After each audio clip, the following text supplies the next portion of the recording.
एक तरह से और भी समझ लेना, नींद वैज्ञानिकों के हिसाब से रात के अंतिम पहर में सर्वाधिक गहरी होती, 3 से 5 या 4 से 6। प्रत्येक व्यक्ति को थोड़ा थोड़ा भेद होता है, लेकिन 2 घंटे जो अंतिम है वो सर्वाधिक गहरे होते, सुसुप्ति के होते, स्वप्न भी नहीं रह जाता, तो परम शांति होती। यद्यपि तुम भी नहीं रह जाते, लेकिन फिर भी शांति होती। जिस आदमी को रोज 2 घंटे सुसुप्ति के मिल जाते हैं वो तरोताजा होकर उठता है। सुबह उसके जीवन में तुम लहर ताजगी की देखोगे, थकान गई, थका मांदापन गया,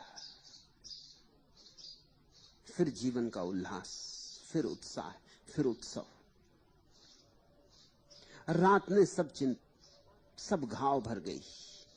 वो जो 2 घंटे तुम खो गए थे, बिल्कुल उन खो गए 2 घंटों में प्रकृति ने बहुत सा काम कर दिया। जो तुमने खराब कर लिया था पिछले दिन, प्रकृति सब ठीक जमा गई, फिर व्यवस्था बिठा गई। तार ढीले पड़ गए थे वीणा के, कस गई। तार ज्यादा कस गए थे तो ढीले कर गई, लेकिन संतुलन बिठा गई, साज ठीक कर गई। इसलिए सुबह तुम साज की अवस्था में होते। तुम सुबह देखते हो तुम और ही ढंग के आदमी होते हो अगर रात ठीक से सो लिए। तुम ज्यादा प्रेमपूर्ण होते हो, ज्यादा दयापूर्ण होते हो, ज्यादा करुणापूर्ण होते हो। तुम्हें वृक्ष ज्यादा हरे दिखाई पड़ते हैं, फूल ज्यादा सुर्ख दिखाई पड़ते हैं, पक्षियों के गीत तुम्हारे कानों में स्पष्ट सुनाई पड़ते हैं। सूरज की रोशनी, आकाश की नीलिमा सब आकर्षित करती। सुबह फिर तुम ऐसे जैसे छोटा बच्चा होता है, थोड़ी देर को ही सही, शायद क्षण भर को, 2 क्षण को, कुछ पलों को, मगर तुम सुबह बड़े ताजे होते हो। सुबह तुमसे कोई कहे चोरी करो तो तुम शायद ना कर पाओ। सुबह तुमसे कोई कहे कि किसी का कुछ छीन लो तो शायद तुम न छीन पाओ।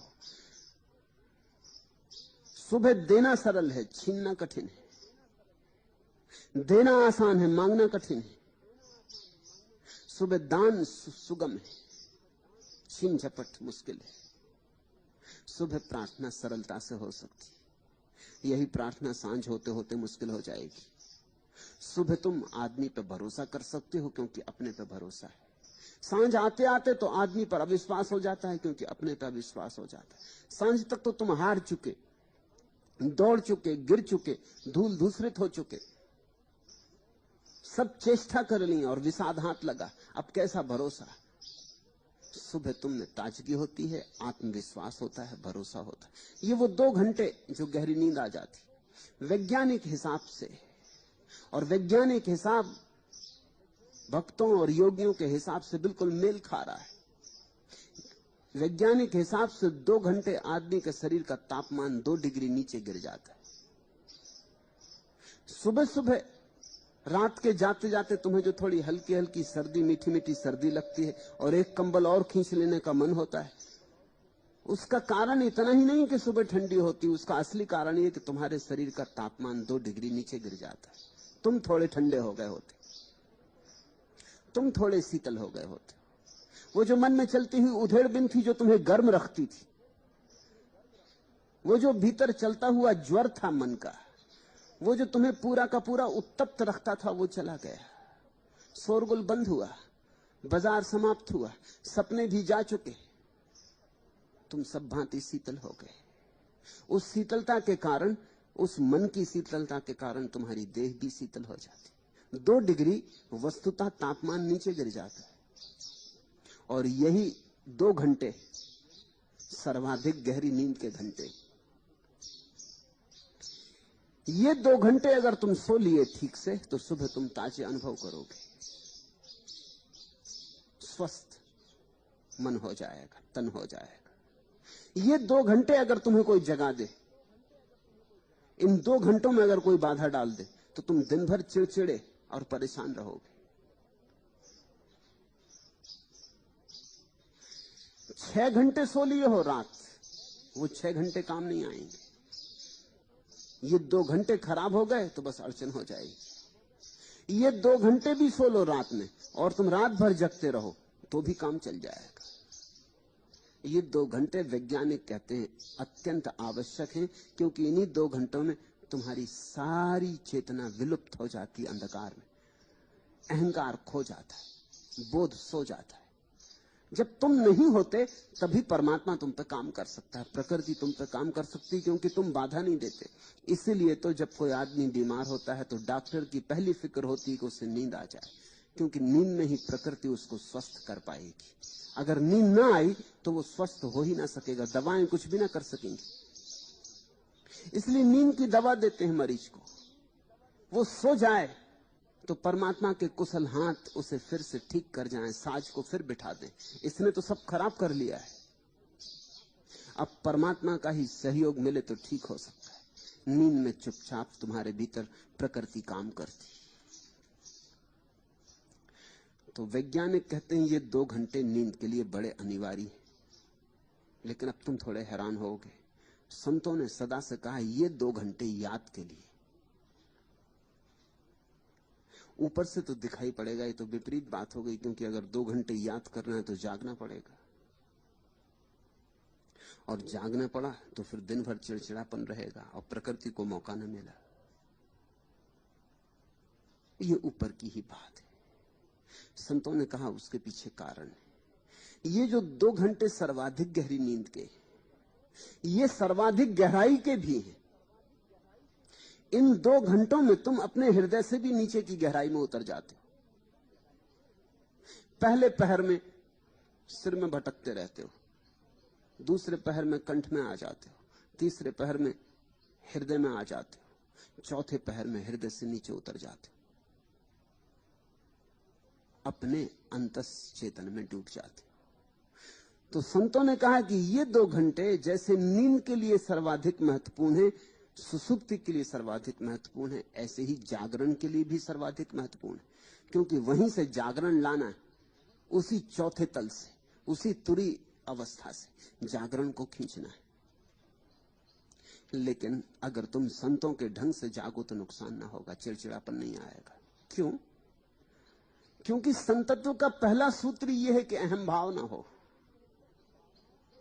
अगर अहम भाव ना हो और तुम जाग जाओ इन 2 घंटों में, तो जो लाभ नींद से होना था वो तो हो ही जाएगा, क्योंकि वो अहम भाव के न होने के कारण होता था। और जो लाभ जागरण से होना है, परम लाभ, वो भी हो जाएगा। और ये 2 घंटे सर्वाधिक महत्वपूर्ण घंटे हैं तुम्हारे 24 घंटे में। ये 24 घंटे का जो वर्तुल है, इसमें ये 2 घंटे सर्वाधिक मूल्यवान है। यहां तुम परमात्मा के निकटतम होते हो।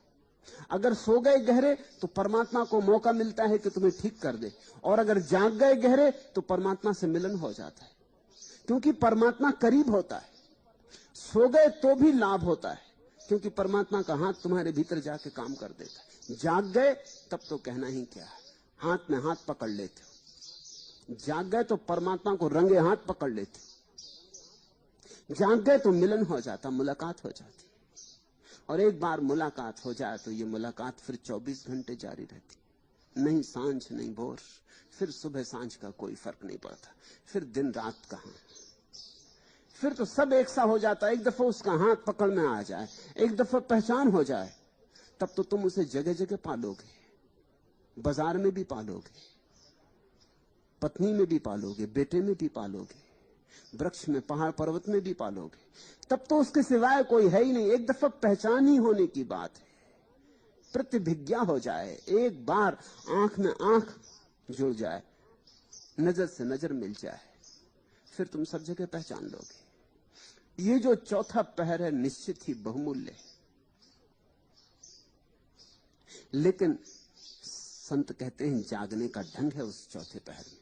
ऐसे ही जाग जाओगे तो चिड़चिड़े हो जाओगे।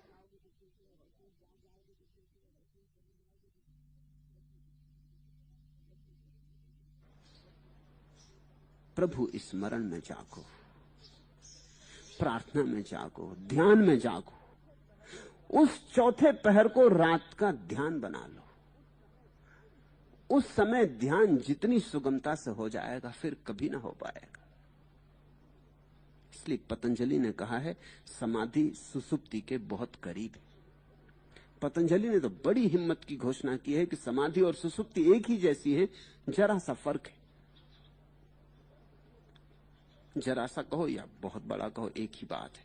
फर्क इतना है कि सुसुप्ति में होश नहीं होता और समाधि में होश होता है, बाकी सब एक जैसा है। सुसुप्ति में भी तुम नहीं होते, समाधि में भी तुम नहीं होते। सुसुप्ति में भी सब शीतल हो गया होता है, समाधि में भी सब शीतल हो गया होता है। सुसुप्ति में भी सारा जगत खो गया और समाधि में भी सारा जगत खो गया। सुसुप्ति में विचार ना रहे, स्वप्न ना रहे, कोई अंतर वस्तु ना रही, सिर्फ चैतन्य मात्र रहा, और वैसा ही समाधि में। लेकिन सुसुप्ति में चेतना सोई हुई होती है, समाधि में जागी हुई होती है, बस इतना ही फर्क है।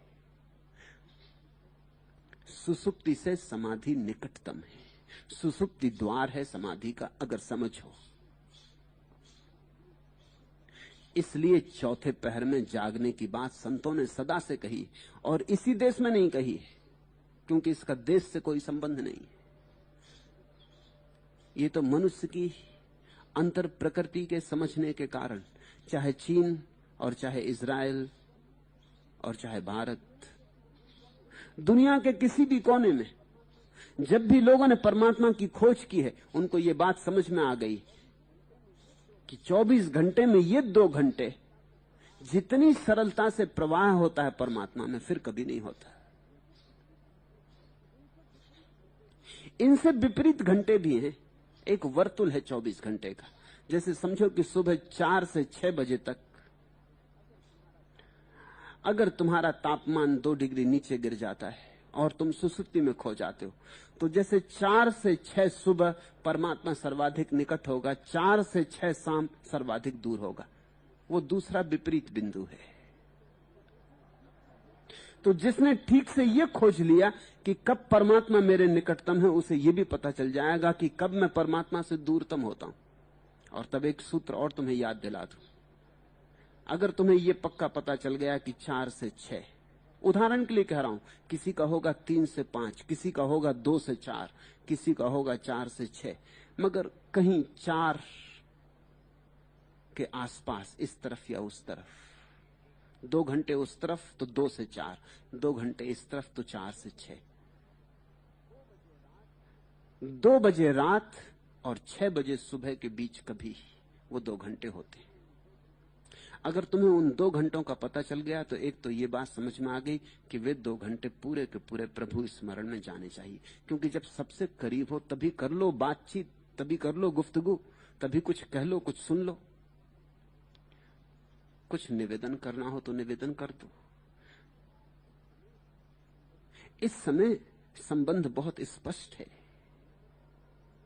आमना सामना हो रहा है, कही गई बात पहुंच जाएगी, जो संदेश देना चाहते हो सुन लिया जाएगा, और उस तरफ से अगर कोई उत्तर आया तो भी पहुंच जाएगा।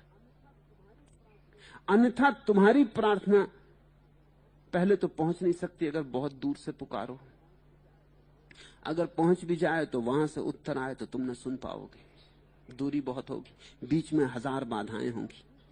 एक और दूसरी बात ठीक उससे विपरीत, अगर 4 से 6 सुबह तुम्हारा समय है, चौथा पहर, तो शाम 4 से 6 तुम्हारा समय है जब तुम परमात्मा से सर्वाधिक दूर होगे।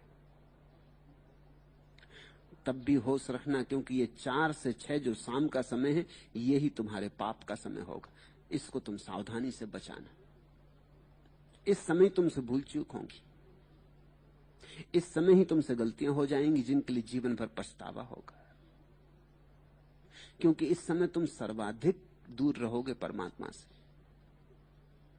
इसी समय तुमसे अपराध हो सकता है, इसी समय तुमसे क्रोध हो सकता है, घृणा हो सकती, ईर्ष्या हो सकती। इस समय तुम सबसे ज्यादा खिन्न रहोगे, इस समय तुम सबसे ज्यादा उत्तप्त रहोगे, यही समय तुम्हारा सिर विक्षिप्त रहेगा। अगर अपना सूत्र साफ हो गया तो सुबह के 2 घंटे परमात्मा की याद में बिता देना, और ये सांझ के 2 घंटे भी परमात्मा की याद में बिताना। हालांकि परमात्मा तक आवाज पहुंच नहीं पाएगी, मगर बिताना परमात्मा की याद में ये 2 घंटे भी, ताकि कुछ और करने को उपद्रव सुविधा ना रहे। कम से कम द्वार दरवाजे बंद करके शांत बैठने की कोशिश करना। और तीसरी बात इस संबंध में, जिस दिन इन 2 घंटों में जो सबसे दूर है तुम्हें ऐसा ही अनुभव होने लगे जैसा सुबह के 2 घंटों में होता है, समझना कि पहुंच गए। अब कोई फर्क ना पड़ेगा, नहीं सांझ नहीं भोर। जब सर्वाधिक दूर थे तब भी अगर ऐसा अनुभव में आने लगे कि उतने ही करीब जितने सुबह, तो क्रांति घट गई। इसी दिन असली भक्त का जन्म होता है। सुनो ये शब्द, जागे ना पिछले पहर, ताके मुखड़े धूल। जो सुबह के ब्रह्म मुहूर्त में न जागे, जो उस अपूर्व समय का उपयोग न कर ले, अगौरव हाथ लगेगा, अपमान हाथ लगेगा, अप्रतिष्ठा हाथ लगेगी, ताके मुखड़े धूल। मृत्यु ही हाथ लगेगी, अमृत हाथ ना लगेगा। तो धूल में धूल एक दिन गिर जाएगी और सारा अवसर खो गया। इस धूल से फूल भी पैदा हो सकता था, लेकिन तुमने गंवा दिया अवसर। धूल ही थे और धूल ही रहे। इसके पहले कि धूल धूल में गिर जाए, फूल को पैदा कर लो, इस अवसर का उपयोग कर लो। इसके पहले कि वीणा टूटे, उसमें छिपे संगीत को मुक्त कर लो।